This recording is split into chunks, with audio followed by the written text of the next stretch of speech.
এবার যুক্তরাষ্ট্রের দিকেই পারমাণবিক অস্ত্র মোতায়েন করবে রাশিয়া।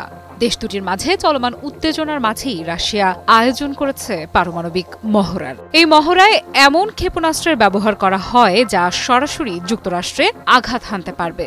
কি হতে চলেছে এই দুই দেশের মাঝে? একদিন আগেই ছিল কূটনৈতিক আশার আলো। ভ্লাদিমির পুতিন আর ডোনাল্ড ট্রাম্প, দুই প্রাক্তন প্রতিদ্বন্দ্বী, এখন সম্ভাব্য আলোচনার অংশীদার।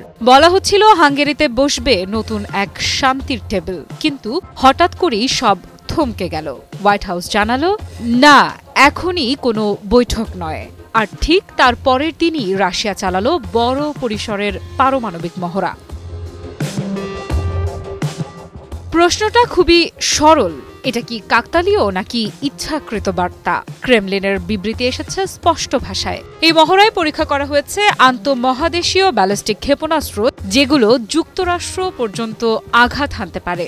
রুশ সামরিক প্রধান জেনারেল ভ্যালেরি গেরাসিমভ নিজে মহড়ার বিস্তারিত তথ্য প্রেসিডেন্ট পুতিনকে জানিয়েছেন, আর সেই ভিডিও প্রকাশ করেছে ক্রেমলিন।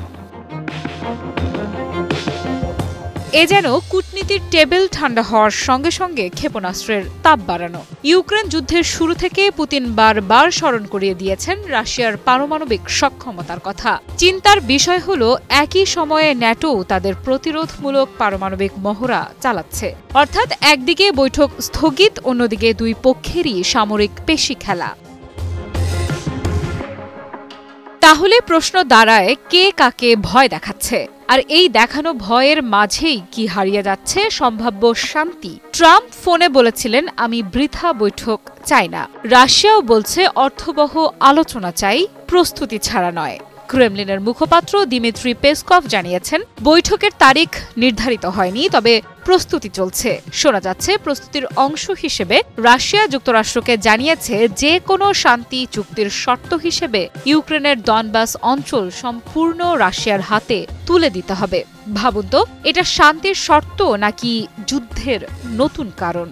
ট্রাম্প প্রস্তাব দিয়েছিলেন বর্তমান ফ্রন্টলাইনের ভিত্তিতে যুদ্ধবিরতি, কিন্তু পুতিনের এই শর্ত কার্যত সেই প্রস্তাবের প্রত্যাখ্যান। আর এটা ওইটা না, কাপড় ধোয়ার একটাই সলিউশন, চাকা অল ইন ওয়ান। রুশ পররাষ্ট্রমন্ত্রী সের্গেই রিয়াভকভ অবশ্য বলেছেন, আমরা বড় কোনো বাধা দেখছি না, কিন্তু মাঠের বাস্তবতা বলছে উল্টো চিত্র। মঙ্গলবার রাতভর রাশিয়া ও ইউক্রেন একে অপরের ওপর ক্ষেপণাস্ত্র ছুড়েছে। কিয়েভে নিহত হয়েছে 6 জন, যার মধ্যে 2 শিশুও। বিদ্যুৎ বিভ্রাটের অন্ধকারে ডুবে গেছে শহর। অন্যদিকে ইউক্রেনও পাল্টা হামলা চালিয়েছে রাশিয়ার ব্রায়ানস্ক অঞ্চলের একটি রাসায়নিক কারখানায় ফরাসি ব্রিটিশ নির্মিত স্টর্ম শ্যাডো ক্ষেপণাস্ত্র ব্যবহার করে। এই মুহূর্তে কূটনীতি আর যুদ্ধক্ষেত্র দুটো শব্দ যেন একসঙ্গে অস্তিত্ব টিকিয়ে রেখেছে। একদিকে হাত মেলানোর আলোচনা, অন্যদিকে আঙুল ট্রিগারে। আফরিদা ইফরাত, নিউজ 24।